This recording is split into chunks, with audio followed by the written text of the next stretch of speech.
नमस्कार, स्वागत छ तपाईहरुलाई रितास किचनमा। आज हामीले एकदम सिम्पल पोर्क करी अर्थात बुङ्गुरको मासुको रेसिपी लिएर आएका छौं। यो रेसिपी बनाउन एकदम सजिलो छ। आजको यो रेसिपी तपाईहरुलाई मन परेको खण्डमा लाइक, कमेन्ट र शेयर गरिदिनु होला। साथै हाम्रो च्यानललाई सब्स्क्राइब गरेर हामीलाई सपोर्ट पनि गरिदिनु होला। तपाईहरुलाई अन्य प्रश्न सोध्न मन लागेको खण्डमा हाम्रो फेसबुक पेजमा गएर मेसेज गर्न सक्नुहुन्छ अथवा यही भिडियोको कमेन्ट सेक्सनमा गएर प्रश्न लेखिदिनु होला। अन्य जानकारीको लागि भिडियोको डिस्क्रिप्सन पनि हेर्न सक्नुहुन्छ।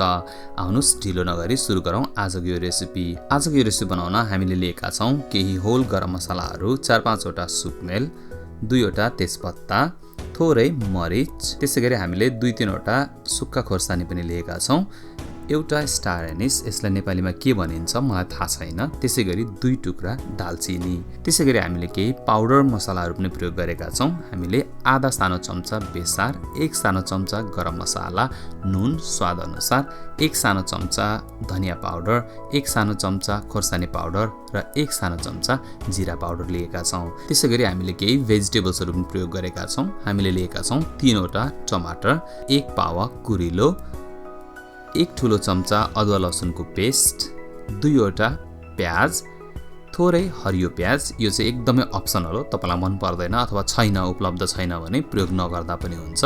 त्यसैगरी थोरै धनिया पत्ता। भेजिटेबल्सलाई काटेर तयार पार्नुस् र त्यसपछि हामी मासुलाई पनि काटेर तयार पार्छौं। मासुलाई सबैभन्दा पहिला स्लाइस गर्नुस् र त्यसपछि यसलाई हामी क्युब्समा काट्छौं। मासुलाई काट्दाखेरि छाला र मासु छुट्टिनु हुँदैन। तपाईलाई थाहा नै छ बुङ्गुरको मासुमा एकदम धेरै फ्याट हुने भएकोले यसलाई ब्यालेन्स गर्नलाई हामी केही एक्स्ट्रा भेजिटेबल्सहरू प्रयोग गरेका छौं। तपाईलाई भेजिटेबल्स मन पर्दैन भने प्रयोग नगर्दा पनि हुन्छ। सबैभन्दा पहिला एउटा कराईमा थोरै तेल लिनुस् र यसलाई मिडियम हिटमा तताउनुस्। तेल एकदमै कम प्रयोग गर्नुहोला किनकि मासुमा पनि एकदम धेरै फ्याट हुन्छ। अब यसमा एक एक गरेर सबै होल गरम मसलाहरू एड गरिदिनुस् र यसलाई मात्र 1 मिनेट जति फ्राई गर्नुपर्ने हुन्छ। यसरी फ्राई गर्दा सबै फ्लेभर तेलमा रिलिज हुन्छ र एकदम मगमग बास्ना आउँछ। अब यसमा तेजपत्ता र सुक्खा खोर्सानी पनि एड गरिदिनुस्। सुक्खा खोर्सानी र तेजपत्तालाई अन्तिममा एड गर्नुपर्ने हुन्छ किनकि यो एकदमै चाँडो डढ्छ। हाम्रो मसला पाकिसकेको छ। अब यसमा हामी मासु एड गरिदिन्छौँ र मासुलाई पनि हामी मजाले 8-10 मिनेट फ्राई गर्छौँ।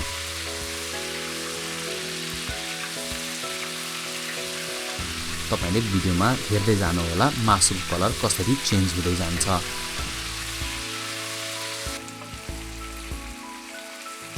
मासुलाई हामी एकछिन अझै फ्राई गर्छौं र त्यसपछि बल्ल हामी यसमा अन्य सामग्रीहरू एड गर्छौं। तपाईले भिडियोमा देख्न सक्नुहुन्छ मासु बाहिरबाट एकदमै ब्राउन र क्रिस्पी भएर फ्राई भइसकेको छ र भित्र यो मासु एकदमै जुसी छ। साथसाथै तपाईले देख्न सक्नुहुन्छ एकदम धेरै फ्याट पनि रिलिज भएको छ।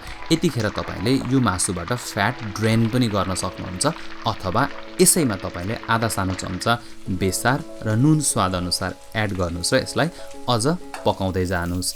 एकछिन यसरी फ्राई गरेपछि तपाईले यसको कलर देख्न सक्नुहुन्छ। हेर्नुस् त अहिले नै यो मासु कस्तो राम्रो देखिन थालेको छ। अब यसैमा तपाईले प्याज एड गरिदिन सक्नुहुन्छ र प्याजलाई पनि 3-4 मिनेट 4-5 मिनेट राम्रोसँगले सफ्ट हुन्जेलसम्म फ्राई गर्नुपर्ने हुन्छ। अब यसमा टमाटर एड गरिदिनुस् र टमाटरलाई मासुसँगै एकछिन फ्राई गर्नुपर्ने हुन्छ। यतिखेर आगोलाई मिडियम अथवा मिडियम लो बनाउनु होला ताकि प्याज र टमाटर राम्रोसँगले गलोस्। किन हो किन स्टार एनिसको स्ट्रङ स्वाद मलाई खासै मन पर्दैन, त्यसैले मैले स्टार एनिसलाई निकालेर फ्यालिदिएको छु। तपाईलाई मन पर्छ भने तपाईले भित्रै छोडिदिनु भयो हुन्छ। अब यसलाई छोपेर मिडियम लो फ्लेममा कमसे कम पनि 5-7 मिनेट राम्रोसँगले पकाउनुस्। यसरी पकाउँदा टमाटर र प्याज अझ राम्रोसँगले ग्रेभीमा मिसिन्छ। 5-7 मिनेट भइसकेको छ। अब ढक्कन खोलेर हेरौँ त टमाटर र प्याज कस्तो भएछ। टमाटर अझ राम्रोसँगले गलेको छैन। यदि गलेको छैन भने भिडियोमा देखाए जसरी डाडुले थिचेर ग्रेभीमा मिसाइदिनु होला। प्याज र टमाटर ग्रेभीमा मिस्यो भने एकदमै राम्रो स्वाद आउँछ। त्यसैले यसलाई मिसुन्जेलसम्म पकाउनु होला। 2-4 मिनेट अझ पकाउनुस् र त्यसपछि तपाईले भिडियोमा देख्न सक्नुहुन्छ कस्तो राम्रो ग्रेभी बनेर तयार भइसकेको छ। अब यसमा थोरै हरियो प्याज र अघि हामीले काटेर राखेको कुरिलो मिसाइदिन्छौं र यसलाई फेरि 2-3 मिनेट पकाउँछौं। यसरी 2-3 मिनेट पकाउँदा एकदमै राम्रो कन्सिस्टेन्सी र कलर दिन्छ। यी भेजिटेबल्सहरू अप्सनल हुन्, छैन भने प्रयोग नगर्दा पनि हुन्छ। ल हेर्नुहोस् त, एकदम खाउँ लाग्ने पोर्क करी बनेर तयार भइसकेको छ। देख्नुभयो त कति सजिलो छ यो रेसिपी बनाउन। तपाईँ पनि यसरी नै बुङ्गुरको मासु बनाएर फ्यामिली र फ्रेन्डसँग इन्जोय गर्नुहोला। आजको यो भिडियो तपाईँहरूलाई मन पर्यो होइन त? त्यसो भए भिडियो लाइक गरिदिनु होला, भिडियोमा कमेन्ट र सेयर पनि अवश्य गरिदिनु होला। साथै हाम्रो च्यानललाई सब्स्क्राइब गरेर हामीलाई सपोर्ट पनि गरिदिनु होला। अर्को रेसिपी लिएर फेरि आउनेछौँ। आजलाई धेरै धेरै धन्यवाद।